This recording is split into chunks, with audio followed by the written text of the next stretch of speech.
Saviez-vous que j'ai déjà été le genre de fille qui se valorisait en faisant 1 million de choses en même temps, en étant continuellement occupée et en cumulant les heures supplémentaires? La vérité, c'est que, après m'être complètement épuisée, j'ai finalement compris que la vie n'était pas une liste de tâches à cocher. Je m'appelle Émilie Vien et je suis la fondatrice de La Planificatrice. Je suis une experte passionnée en planification, gestion du temps et saine productivité. Et mon rôle, c'est d'aider les gens qui ont un horaire ultra chargé à trouver du temps pour ce qui compte vraiment.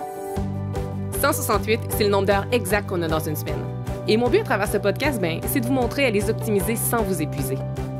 Alors oui, on va parler de planification, d'organisation et d'efficacité, mais on va aussi aborder des thèmes super importants comme la procrastination, le stress et la fameuse charge mentale. Vous allez voir, vous avez pas mal plus de temps que vous le pensez. Laissez-moi juste vous montrer comment y arriver.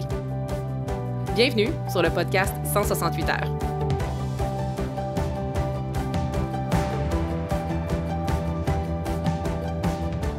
Je vous propose aujourd'hui 15 trucs pour que vous puissiez arriver à lire plus de livres. Donc, cet épisode-ci se veut très pratico-pratique, très rapide et en fait, si jamais vous ne le saviez pas, je suis une adepte de lecture et j'avais envie de vous partager des trucs qui m'ont été transmis. Donc, il y a des trucs que je ne fais pas, je vous le dirai lesquels.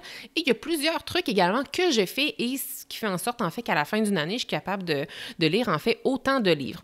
Donc, sans plus tarder, on va plonger dans le vif du sujet. Donc, à vos crayons et puis si jamais vous n'avez pas de crayon, gardez en tête que chacun de mes épisodes du podcast sont toujours résumés de façon très détaillée sur le blog de La Planificatrice. Alors le résumé, le lien pour y accéder, le lien est dans les show notes. Alors n'hésitez pas à retourner voir cette belle liste-là de 15 trucs, c'est-à-dire pour lire plus de livres sur mon blog. Premier truc, en fait, ça pourrait être tout simplement de suivre l'évolution de vos lectures.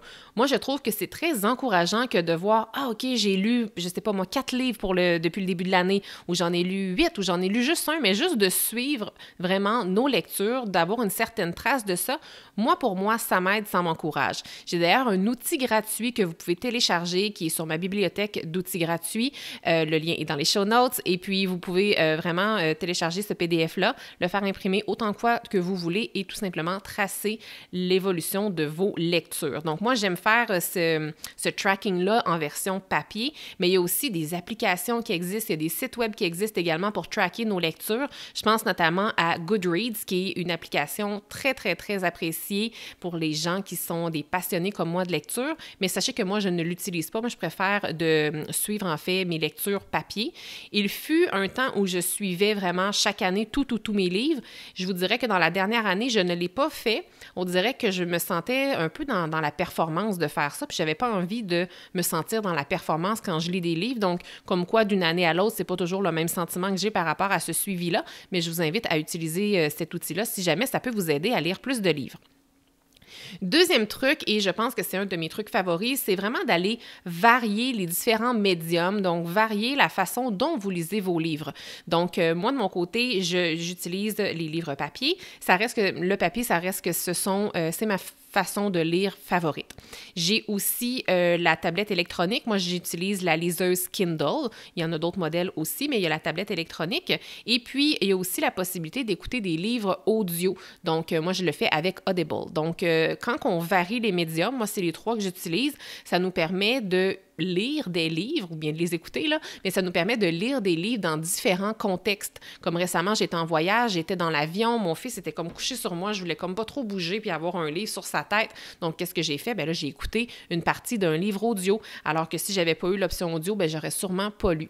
Parfois, la nuit, malheureusement, si jamais je me réveille puis que je ne vois plus le temps de me rendormir, je vais utiliser ma tablette électronique parce qu'il y a comme... c'est pas une lumière vive comme si j'avais un cellulaire, mais c'est une lumière vraiment différente qui fait que ça l'éblouit pas dans la pièce. Donc, je suis capable de lire à 3 heures du matin si jamais je m'endors pas sans réveiller mon conjoint qui est juste à côté. Et puis, donc, varier les médiums, ça nous permet vraiment de lire plus de livres.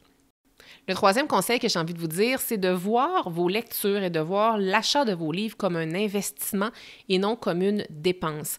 C'est fou ce qu'on peut apprendre dans les livres et souvent s'en tire en bas de 20 $. Donc, pour vrai, là, moi, jamais que je m'arrête à acheter un livre parce que je me dis « Ah, comme est-ce qu'il est trop cher » ou est-ce que j'en ai vraiment besoin? Puis en fait, bon, je ne veux pas aller dans la surconsommation non plus, je ne vais pas acheter un livre si j'en ai vraiment, vraiment pas de besoin, mais tu sais, s'il y a un livre qui m'interpelle vraiment, mais que peut-être que je suis peut-être pas dans le mood de lire ce livre-là présentement, ou peut-être que dans le fond, j'ai peut-être trop de livres de commencer, puis je me vois pas en commencer un autre, souvent souvent, moi, personnellement, je ne vais pas me freiner à acheter ce livre-là parce que je sais que je vais être capable de le lire plus tard.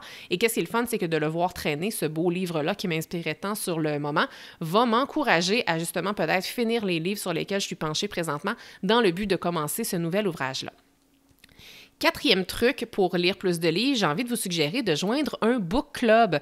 Donc, que ce soit un book club plus général comme sur les médias sociaux où vous n'avez peut-être pas d'interaction pour vrai avec les gens ou vraiment un petit book club, une petite communauté privée, ça peut être super intéressant parce qu'il y a comme une certaine obligation de lecture qui vient derrière un book club. Et puis, cette sorte d'obligation-là va vous responsabiliser à justement lire le livre et à faire du temps dans votre horaire pour lire les livres. Et puis moi, avec le groupe de mes clientes privé, en accompagnement privé, j'ai créé un book club et justement, là, c'est certain que c'est moi qui anime ce book club-là, donc je me sens obligée encore plus, si on veut, de lire le livre parce que je vais animer la rencontre, mais reste que le fait de savoir qu'aux 2 mois, on a un livre à lire et que je vais en discuter avec des gens autour de moi qui ont aussi lu le livre, bien moi, ça m'encourage vraiment à finir les livres ou à passer au travers ou à tout de moins à lire les livres. Donc, de joindre un book club, si jamais vous avez la difficulté à trouver du temps dans votre horaire pour lire, bien, je trouve que c'est vraiment un super bel engagement puis une super belle façon de se motiver et de se responsabiliser dans la lecture. 5e conseil qui est super important, puis j'espère que s'il y a un conseil seulement que vous devriez retenir, j'espère que ça va être celui-là, c'est que moi, de mon côté, c'est que je cumule les petites périodes de lecture et j'attends pas d'avoir 1 heure devant moi pour lire. Et je vais aller vous expliquer vraiment c'est quoi les plus petites périodes de lecture que je vais optimiser, là, parce que, oui, parfois, je vais me lever le matin, je vais lire 15 minutes là, je peux lire 30 minutes parfois avant de m'endormir, mais optimiser les 5 minutes, ça compte ça aussi. Et parfois, je travaille avec la méthode Pomodoro. Pas toujours, mais parfois, je travaille avec la méthode Pomodoro. Et la méthode Pomodoro, si on travaille 25 minutes, ensuite, on prend une pause de 5 minutes, on retravaille 25 minutes, et ainsi de suite. Et lorsque je suis dans ma pause de 5 minutes, ça serait très facile de soit continuer à travailler sur ce sur quoi je travaille ou comme d'aller sur mon cellulaire ou comme, ça serait facile de rester à l'écran. Donc, moi, ce que je fais, c'est que j'ai mon livre pas loin et idéalement, je m'assure que ce soit un livre très captivant, que j'ai vraiment très envie de lire. Et quand ma minuterie part pour la pause de 5 minutes, je prends mon livre. Donc là, puis en même temps, le fait de savoir que j'ai juste 5 minutes, ça m'encourage à lire encore plus vite, ça m'encourage à m'investir vraiment dans ce petit, devrais-je dire, 5 minutes-là, mais en même temps, des 5 minutes additionnées, ça fait beaucoup de temps, là. Donc, c'est un petit 5 minutes qui se veut très grand, mais à tout le moins, j'optimise ce 5 minutes-là dans la lecture. Donc, allez jamais sous-estimer les petites périodes de temps lorsqu'il est question de lire des livres. Maintenant, 6e conseil pour lire plus de livres, moi, c'est que je lis les livres que j'ai envie de lire et dont les sujets me passionnent. Puis je vous le dis parce que parfois, on va se sentir obligé de lire un livre parce qu'on le reçoit en cadeau. On va se sentir obligé de lire un livre parce que tous nos amis dans notre cercle d'amis le lisent, mais on n'a pas vraiment envie de le lire. Ou parfois, on va lire des livres par obligation, en fait, parce que ce livre-là est à la mode, parce que tout le monde en parle ou bien parce qu'il est dans notre bibliothèque. Mais dans le fond, lisez des livres que vous avez envie, que ce soit des livres de fiction ou bien que ce soit des livres plus de croissance personnelle ou de développement.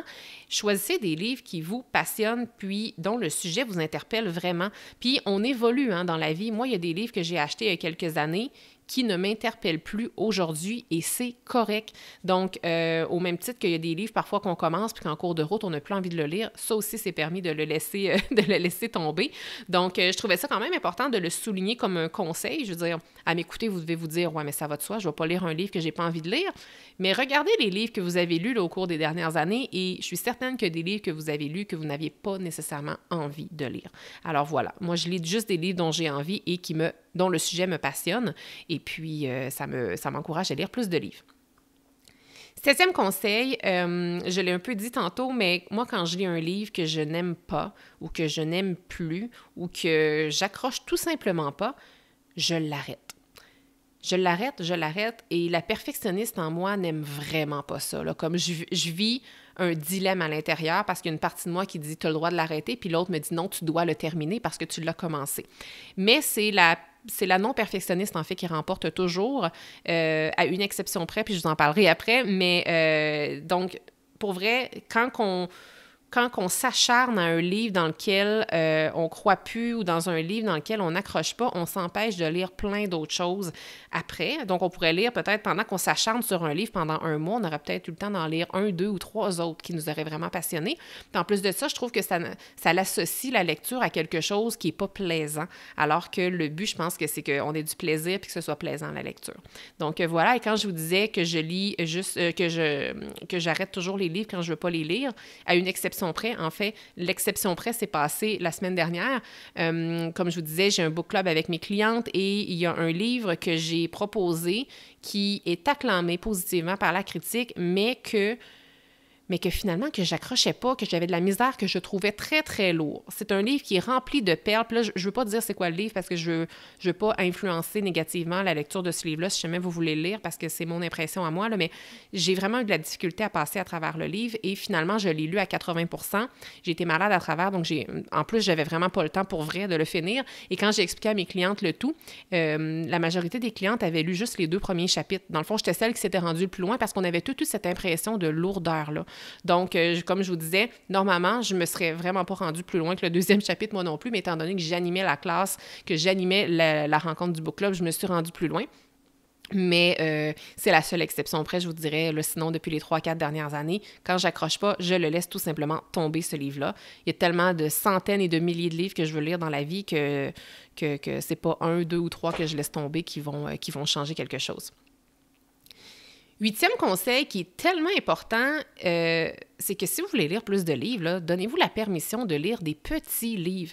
Moi, là, j'adore ça, dévorer un livre comme en une soirée ou en 2 soirées, que comme juste 100 ou bien 150 pages, tu sais. C'est un petit livre là, de fiction qui se lit rapidement. C'est très satisfaisant. Puis encore une fois, je ne veux pas que vous commenciez à lire dans le but d'être dans la performance, mais qu'on finisse un livre là, qui a 800 pages ou qu'il en ait juste 100, là, c'est très satisfaisant. C'est un peu comme cocher une case, tu sais. Puis en plus de ça, bien, quand on a terminé un livre, on retire des apprentissages et tout. Donc, osez lire des petits livres, puis ça va vous donner l'occasion d'en lire plus, tout simplement. Puis c'est très, très encourageant aussi. Mon 9e conseil, c'est de peut-être développer une routine quelconque qui va justement peut-être vous permettre d'insérer la lecture avec plus de facilité. Donc, moi, de mon côté, vous le savez déjà, sans doute, j'ai un rituel matinal que je pratique depuis déjà plusieurs années. Donc, moi, j'ai un petit moment de lecture que je fais la plupart du temps dans mon rituel matinal. Donc, ça fait partie de ma pratique. Maintenant aussi, je le faisais pas avant parce qu'avec la routine familiale, ça fonctionnait pas. Mais maintenant que mon fils se couche beaucoup plus tôt, j'ai du temps le soir. Donc, je suis capable d'intégrer de la lecture avant d'aller dormir. Donc, c'est une belle transition aussi à faire, un beau changement d'habitude. Si vous avez l'habitude, par exemple, d'aller plus sur les médias sociaux avant d'aller vous coucher ou quand vous vous réveillez, vous avez l'habitude de regarder les courriels. Je ne suis pas là pour vous dire que c'est pas une bonne chose à faire, mais si vous voulez lire plus de livres, peut-être que vous pourriez remplacer cette habitude-là par un livre ou de la lecture. Voilà. Autre chose, je suis rendue à mon 10e conseil. 10e conseil, c'est de tout simplement laisser traîner les livres qu'on veut lire. Donc, moi, les livres que j'achète, encore une fois, j'en achète pas en quantité astronomique, là, mais tu sais, j'en ai toujours à peu près entre 5 et 10 de livres que je veux lire, mais qu'ils ne sont pas lus. Puis moi, personnellement, je sais que si je les mets dans ma bibliothèque ou si je les cache, je vais les oublier. Et là, je vais en acheter d'autres. Et là, c'est pas ça que je veux faire. Donc, qu'est-ce que je fais, moi, c'est que je les mets à la vue. Donc, de les voir, ça me donne envie de les lire, ça me donne envie de terminer ceux qui sont en cours, ou même parfois, je vais oser les commencer. Donc, ça va me permettre, ça va vraiment m'encourager à lire plus de livres. Ensuite, je vais terminer avec 5 astuces supplémentaires pour qu'on passe de 10 à 15 conseils. Et les 5 astuces supplémentaires ne viennent pas de moi, elles viennent de mon amie Tania. Donc, Tania Paquet, qui est une grande amie à moi, on se connaît depuis plusieurs années. Et cette fille-là, c'est la personne que je connais qui lit le plus de livres. Elle a d'ailleurs écrit un super bon article justement pour vous donner des conseils de lecture. Elle l'a écrit il y a à peu près 1 an ou 2, puis je vais mettre le lien dans les show notes, mais un super bel article. Et l'année où elle a écrit cet article-là, elle avait lu 60 livres en 1 an. Et c'est une maman, elle travaille, elle a une vie occupée comme nous toutes et elle donne des super bons conseils. Donc, j'ai repris certains de ces conseils que j'avais envie de vous partager ici dans l'épisode. Donc, le 11e conseil que je vous propose, c'est de s'inscrire à la Bibliothèque nationale en ligne. Et comme le veut le slogan de la Bibliothèque nationale, c'est simple et c'est gratuit. Donc, le fait de s'inscrire à la Bibliothèque nationale vous donne accès à un paquet de livres, notamment électroniques. Donc, c'est super intéressant. Moi, personnellement, je ne suis pas inscrite, mais je sais que mon amie Tania lit plusieurs livres de là. Donc, c'est un super bon conseil. Le 12e conseil, qui est aussi de mon amie Tania, et en fait de plein d'autres personnes aussi dans mon entourage, mais moi je le fais pas, c'est d'emprunter des livres papier à la bibliothèque. Donc, moi de mon côté, on va plus à la bibliothèque, je vous dirais, pour mon fils. Et en fait, moi, c'est juste très personnel, là. Moi, j'aime lire, quand les livres que je lis, j'aime les posséder, notamment parce que je note plein de choses dedans. Je prends plein de notes, j'écris dans la marge, je vais surligner, j'aime ça revenir dans mes livres plus tard. Donc, moi, j'aime les posséder, j'aime les acheter. Puis je trouve que c'est un bel investissement, mais pour les personnes qui ne veulent pas nécessairement faire ça ou qui ne prennent pas nécessairement de notes, à ce moment-là, bien, ça peut être une super bonne idée de vous inscrire à la bibliothèque. Puis tout le monde a une bibliothèque locale normalement. Et qu'est-ce qui est le fun, c'est que quand on va à la bibliothèque, le fait de devoir rendre notre livre après comme 3 semaines, ça crée une certaine pression positive qui va un peu nous pousser à lire le livre plutôt que de juste l'étirer pendant des mois.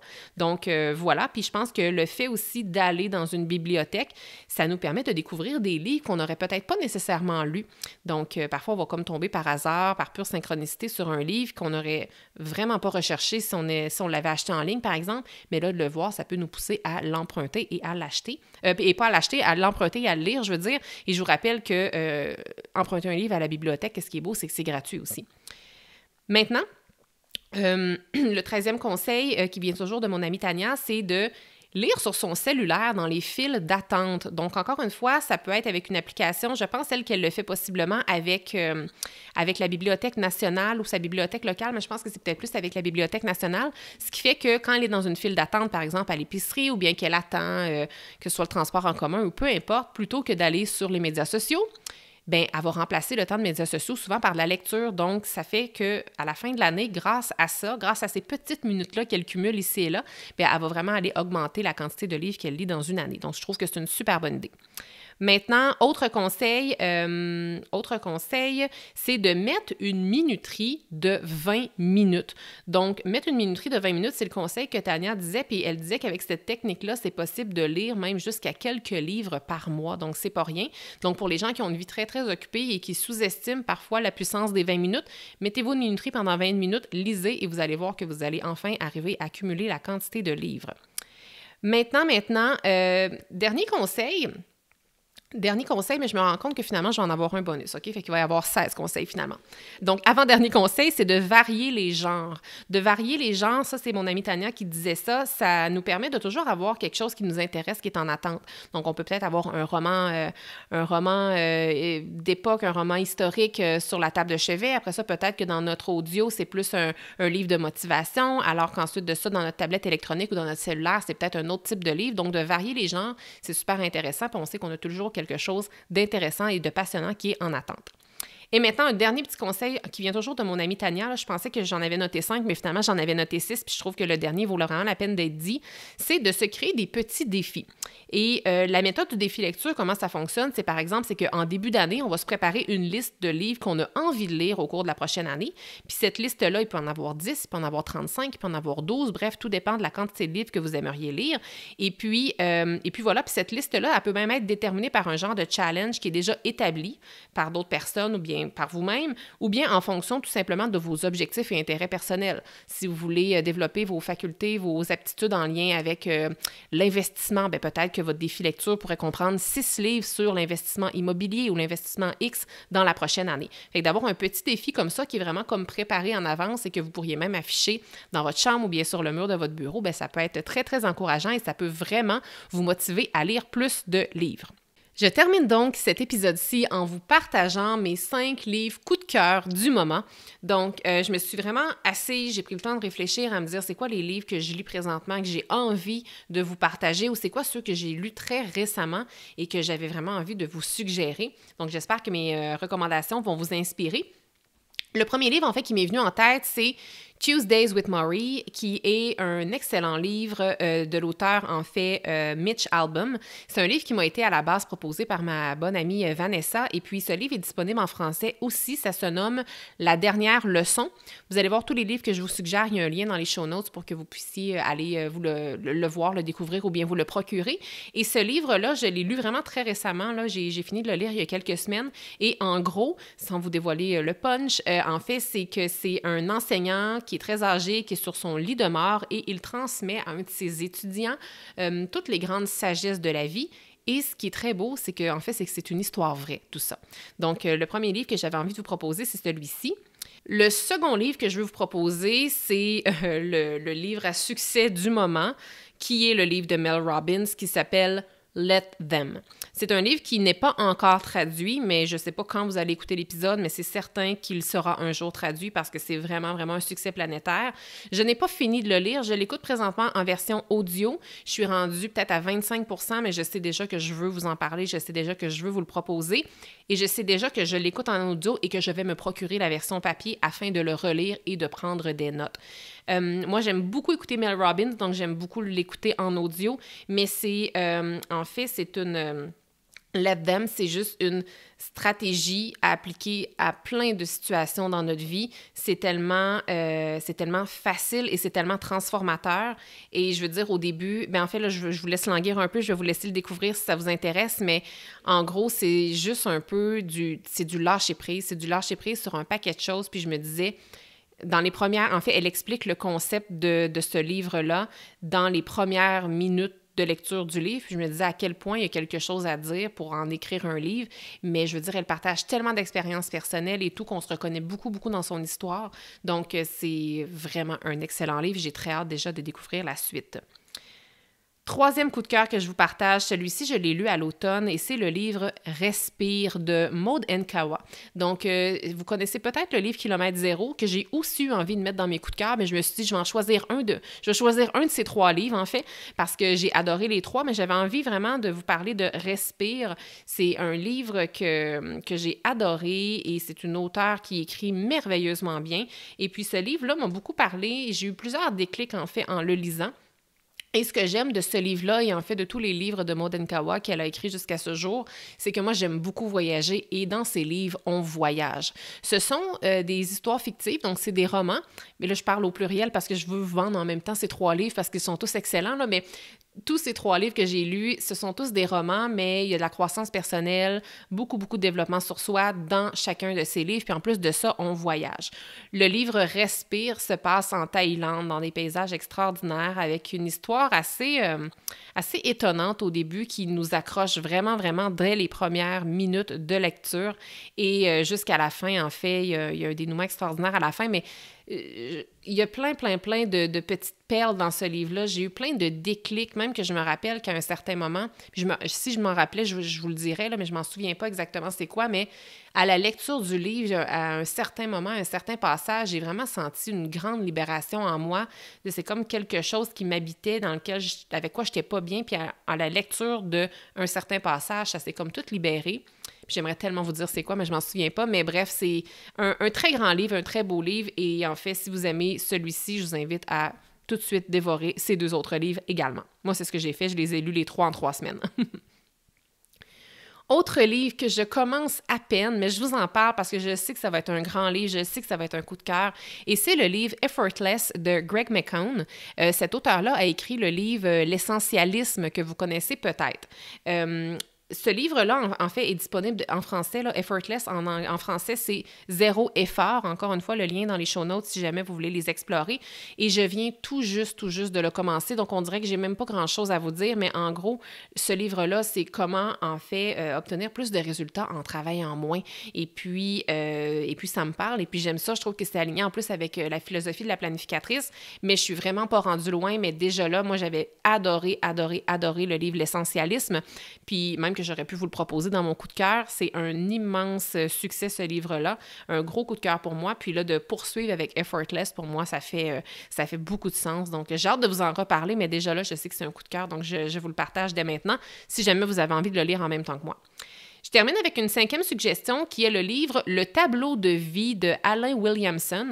C'est un livre que j'ai lu à l'automne et quand je vous parlais des fois que c'est le fun de lire un petit livre de juste 100-150 pages, là, ça en est un 2. Je pense que je l'ai lu en 2 soirs avant de me coucher. Super belle lecture, c'est une histoire fictive, donc c'est un roman, mais ça se veut un petit peu comme les livres, le Why Café par exemple, là, comme ce genre de livre-là, le Safari de la vie. Donc c'est une histoire fictive dans laquelle il y a des beaux apprentissages, puis à travers cette histoire-là, ben, ça commence en gros, là, sans révéler le punch, c'est une fille qui est vraiment pas épanouie, qui finalement finit par s'épanouir. Puis, je veux dire, je pensais pas que ce livre-là résonnerait autant avec moi parce que je me trouve aujourd'hui de l'autre côté. Tu sais, je me trouve aujourd'hui du côté de la fille qui est très épanouie alors que j'ai déjà été très peu épanouie. Mais même si je suis aujourd'hui très épanouie, ça m'a énormément parlé, ce livre-là, le parcours, en fait, de la personnage et tout. Puis, c'est un livre qui est super inspirant. Puis, en plus, c'est vraiment pas long à lire. Puis, c'est le fun. C'est un petit livre qui fait du bien. En fait, on se sent très, très bien quand on le lit. Alors, j'avais envie de vous le suggérer. J'espère que vous terminez l'épisode en étant très motivé à lire. En tout cas, moi, je le suis. Le but, c'est pas vous commencer à appliquer les 15 conseils que je vous ai partagés. Comme je vous dis toujours, commencer avec un conseil, ça va déjà être suffisant parce que si vous essayez de mettre en place les 15 conseils maintenant, ben dans 2 semaines, ça fonctionnera pas. Alors, retenez un conseil. Écrivez-moi pour me dire si ça vous tente, même c'est quoi le conseil que vous retenez, que vous allez mettre en place dans le but de commencer à lire plus de livres. Si jamais vous avez envie de commander ou d'emprunter à la bibliothèque certains des 5 livres que je vous ai présentés, dites-moi-le pour que je sache lequel ou lesquels qui vous ont le plus inspiré. Puis voilà, donc je m'arrête ici. Merci d'être avec moi, merci pour votre écoute. Et puis, si vous m'avez écouté, j'imagine que c'est parce que la lecture est importante pour vous. Puis je vous félicite pour ça, parce que je trouve que la lecture, ça a vraiment le potentiel de nous changer, de nous transformer. Moi, personnellement, j'ai lu plus de livres dans les 5 dernières années que pendant les 30 premières années de ma vie. Et pour vrai, c'est vraiment c'est un grand moteur de transformation pour moi, la lecture. Donc, si je peux vous transmettre à travers cet épisode-ci mes conseils, mais surtout ma passion pour la lecture, et si ça peut vous encourager à lire davantage, bien, je trouve que c'est mission accomplie. Alors, merci d'être là! Merci d'avoir été là. Si cet épisode vous a plu, est-ce que je peux vous demander un petit service? Allez évaluer le podcast 168 heures en lui donnant un 5 étoiles et abonnez-vous pour ne rien manquer. C'est honnêtement la meilleure façon de le faire découvrir aux autres, puis en même temps, ben, ça me témoigne que vous l'aimez. J'ai déjà hâte qu'on se retrouve et d'ici là, assurez-vous de profiter pleinement des 168 heures de votre semaine. À bientôt!